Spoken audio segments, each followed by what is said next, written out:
राष्ट्रपति के अभिभाषण के साथ ही संसद के बजट सत्र की शुरुआत हो गई है। वहीं राष्ट्रपति के अभिभाषण पर टिप्पणी को लेकर कांग्रेस संसदीय दल की नेता सोनिया गांधी के बयान पर राजनीतिक बवाल भी हो गया। सत्ता पक्ष के सांसदों ने जोरदार पलटवार करते हुए हमला बोला। प्रधानमंत्री नरेंद्र मोदी ने भी इस पर प्रतिक्रिया दी। प्रधानमंत्री ने कहा कि कांग्रेस का शाही परिवार राष्ट्रपति के अपमान पर उतर आया है। राष्ट्रपति अभिभाषण के साथ ही संसद के बजट सत्र का आगाज हो गया है। राष्ट्रपति ने अपने अभिभाषण में केंद्र सरकार की उपलब्धियों का जिक्र भरपूर किया है। साथ ही राष्ट्रपति ने भविष्य के विजन को भी पेश करते हुए महत्वपूर्ण बातें कही हैं।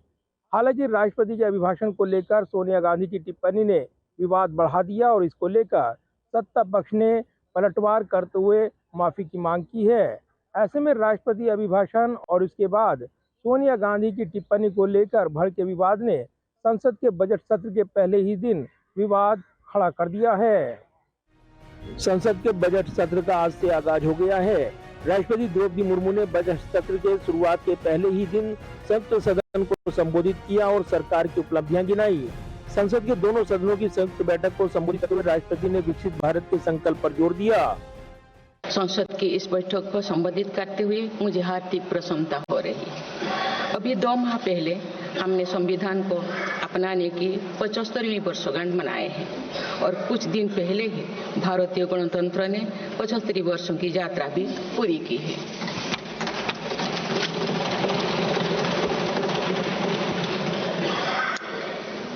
ये अवसर लोकतंत्र की जननी के रूप में भारत के गौरव को नई ऊंचाई देगा। वहीं राष्ट्रपति के अभिभाषण पर विपक्षी नेताओं की प्रतिक्रिया भी सामने आई। कांग्रेस संसदीय दल की अध्यक्ष सोनिया गांधी ने राष्ट्रपति के अभिभाषण पर जो टिप्पणी की उस पर राजनीतिक बवाल हो गया। दरअसल सोनिया गांधी और राहुल गांधी आपस में बात कर रहे थे। राहुल गांधी ने अपनी मां सोनिया गांधी से सवाल के दौरान राष्ट्रपति के अभिभाषण को बोरिंग बताया। राहुल गांधी ने कहा कि राष्ट्रपति पुरानी चीजों को ही रिपीट कर रही थी। इसके बाद सोनिया गांधी ने राष्ट्रपति को पुअर लेडी बताते हुए कहा कि राष्ट्रपति काफी थक गई थी। Boring. No comment. No, the poor lady, the president was getting very tired by the end. इसके बाद सत्ता पक्ष के सांसदों ने जोरदार पलटवार करते हुए हमला बोला। प्रधानमंत्री नरेंद्र मोदी ने भी इस पर प्रतिक्रिया दी। पीएम मोदी ने कहा कि कांग्रेस का शाही परिवार राष्ट्रपति के अपमान पर उतर आया है। बीजेपी अध्यक्ष जेपी नड्डा ने कहा कि पूर्व कांग्रेस अध्यक्ष सोनिया गांधी की ओर से राष्ट्रपति के लिए बेचारे जैसे शब्दों का इस्तेमाल करना बेहद अपमानजनक है। केंद्रीय संसदीय मंत्री किरण रिजिजू ने इस बयान की निंदा करते हुए माफी की मांग की। हमारा देश का राष्ट्रपति एक महिला आदिवासी है, ये कमजोर नहीं है। पहली बार एक महिला आदिवासी इस देश का राष्ट्रपति बनी है, तो इनको हजम नहीं हो रहा है और इसको कमजोर बताती है। मैं कहना चाहती हूँ, आदरणीय द्रौपदी मुर्मू जी ने जिंदगी भर देश के लिए, समाज के लिए जो काम किया है ये लोग सोच भी नहीं सकते।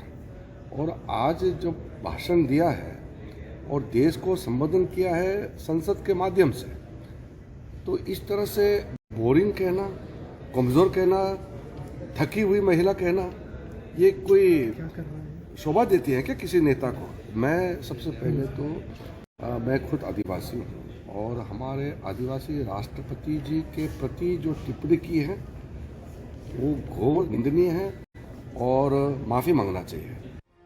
वहीं केंद्रीय मंत्री धर्मेंद्र प्रधान ने इसे आदिवासी राष्ट्रपति के अपमान का मामला बताया। हमारे देश की परम आदरणीय राष्ट्रपति महोदय की भाषण के उपरांत नेता प्रतिपक्ष और उनकी माता जी ने जिस प्रकार की असभ्यता का प्रकाश किया है और उनकी बयानों में रिएक्शन देते हुए मैं उनको कड़ी से कड़ी शब्दों में निंदा करता हूं। इस पूरे मामले पर राष्ट्रपति कार्यालय की ओर से भी प्रतिक्रिया सामने आई। इसमें बिना नाम लिए सोनिया गांधी के बयान को सर्वोच्च पद की गरिमा को नुकसान पहुंचाने वाला बताया गया। वहीं कांग्रेस अध्यक्ष मल्लिकार्जुन खड़गे ने इस विवाद पर कहा कि महामहिम राष्ट्रपति जी का अपमान तो मोदी सरकार ने उसी दिन कर दिया था जब नई संसद के उद्घाटन समारोह में उन्हें नहीं बुलाया गया था। खड़गे ने आगे कहा कि भारतीय राष्ट्रीय कांग्रेस व हमारे नेता कभी भी महामहिम राष्ट्रपति या किसी भी नागरिक का अपमान नहीं कर सकते हैं। ये हमारी संस्कृति नहीं है। जाहिर है राष्ट्रपति के अभिभाषण के साथ ही बजट सत्र का आगाज हो गया है, लेकिन राष्ट्रपति के अपमान के मुद्दे पर अब सत्ता पक्ष और विपक्ष आमने सामने दिख रही हैं। ऐसे में बजट सत्र की शुरुआत के साथ ही सत्ता पक्ष और विपक्ष के बीच नई लड़ाई भी देखने को मिल रही है। Pradeep Kumar, total news, Delhi.